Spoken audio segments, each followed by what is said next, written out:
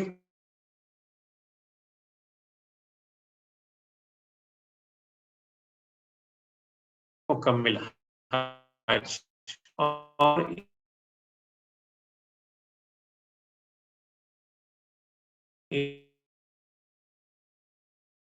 ایک عمدہ کیجیے، لیکن اچھے سے ہی ہوگا، مسجد میں بیٹھے رہنے کے حوالے سے ہی گنا جائے گا۔ اور پھر آپ سورج نکلنے تک اللہ تعالیٰ کو یاد کرتے رہیے، حمد و ثنا اس کے بیان کرتے رہیے اور پھر 2 نفل پڑھ لیجئے، انشاءاللہ آپ کو مکمل حج اور قبول عمرے کا ثواب دیا جائے گا۔ بھائیوں، یہ 2 مہینے رجب اور شعبان، اس میں ہمیں روزوں کی تیاری کرنی، خاص طور پہ شعبان میں رسول اللہ صلی اللہ علیہ وسلم بہت کثرت سے روزے رکھتے تھے۔ عائشہ رضی اللہ تعالیٰ عنہ بیان کرتی ہے کہ میں نے رسول اللہ صلی اللہ علیہ وسلم کو ماہ رمضان کے علاوہ کسی اور مہینے کے مکمل روزے رکھتے ہوئے نہیں دیکھا۔ ماہ رمضان میں آپ صلی اللہ علیہ وسلم مکمل روزے رکھتے تھے اور شعبان کے علاوہ کسی اور ماہ میں زیادہ روزے رکھتے، اس کے علاوہ کسی اور مہینے میں زیادہ روزے رکھتے نہیں دیکھا۔ اور آپ صلی اللہ علیہ وسلم کے خادم خاص اسامہ بن زید رضی اللہ تعالیٰ عنہ، صاحبزادے زید رضی اللہ تعالیٰ عنہ، نبی صلی اللہ علیہ وسلم سے دریافت کرتے ہیں کہ اللہ کے رسول، میں دیکھتا ہوں کہ آپ جتنے روزے شعبان میں رکھتے ہیں اتنے کسی اور مہینے میں نہیں رکھتے۔ اور کیا خوبصورت جواب نبی صلی اللہ علیہ وسلم نے فرمایا کہ رجب اور رمضان کے درمیان یہ وہ مہینہ ہے جس سے لوگ غافل رہتے ہیں۔ فرمایا یہ شعبان وہ مہینہ ہے، ان 2 مطلب رجب اور شعبان کے بعد رمضان سے پہلے، یعنی یہ وہ مہینہ ہے جس میں اعمال رب العالمین کی طرف اٹھائے جاتے ہیں۔ فرمایا اس لیے میں پسند کرتا ہوں کہ میرے عمل اٹھائے جائیں تو میں حالت روزہ میں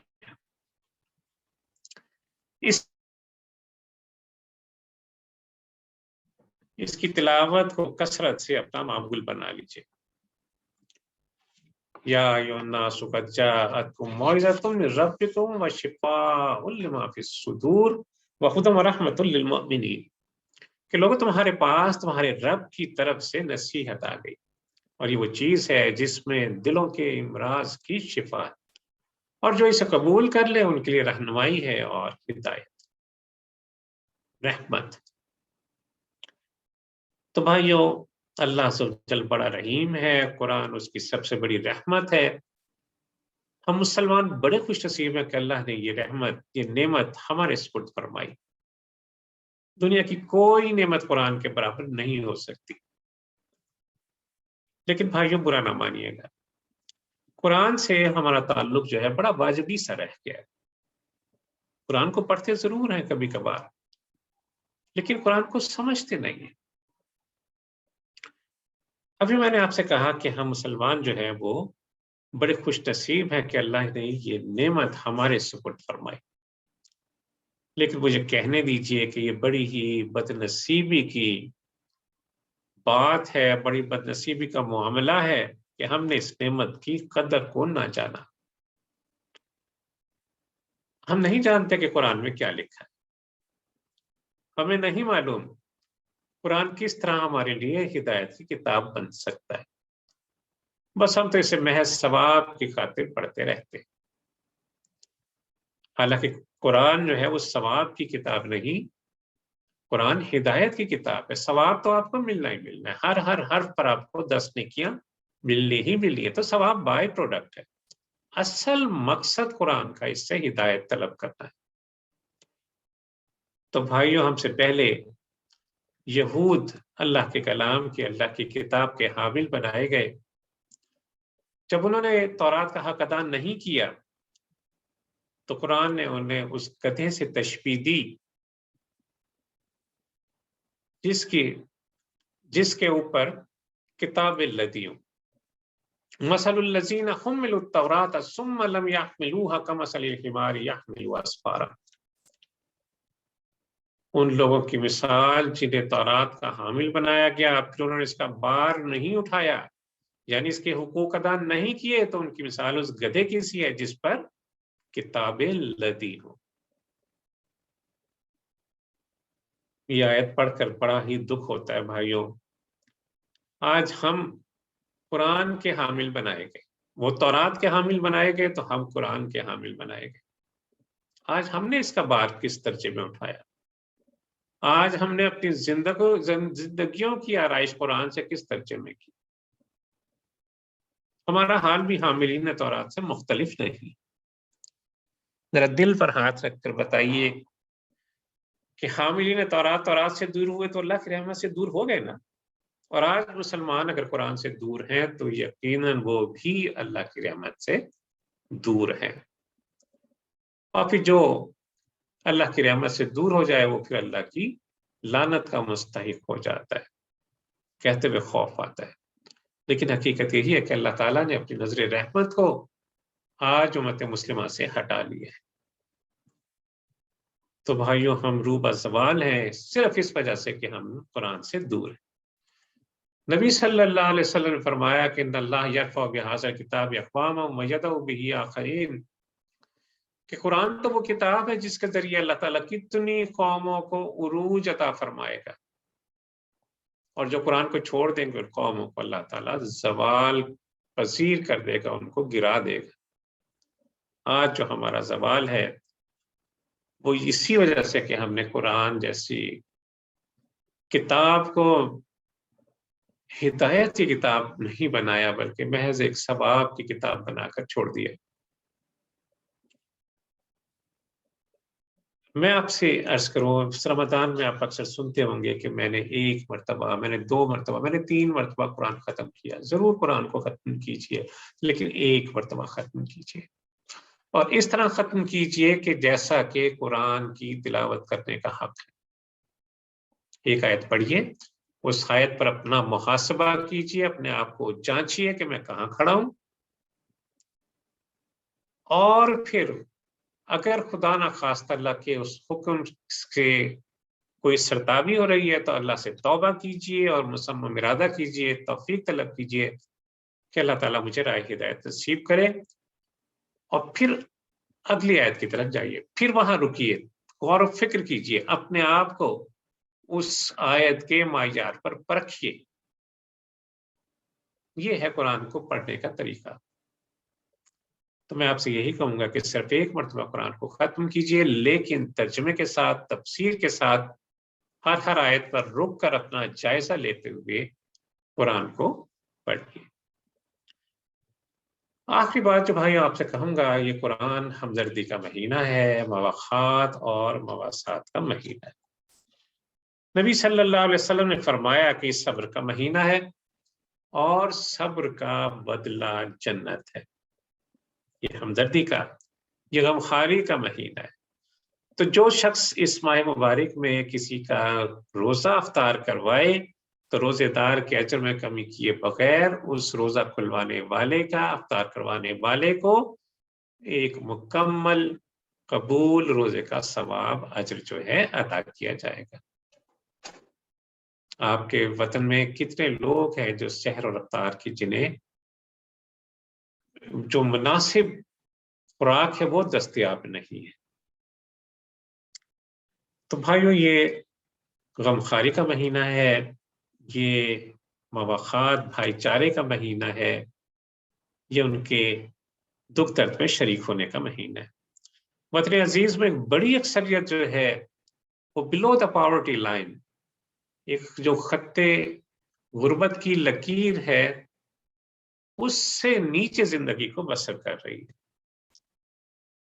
2 وقت کی روٹی ڈھنگ سے نصیب نہیں ہے، قرضوں کے بوجھ لدے ہیں، کمروں کو دوہرا کر دیا قرضوں نے، لوگ غموں سے دبے ہوئے ہیں، غذا نہیں دستیاب، صحت کی سہولتیں نہیں ہیں، تعلیم کی سہولتیں یہ ہر ایک کو دستیاب نہیں ہیں۔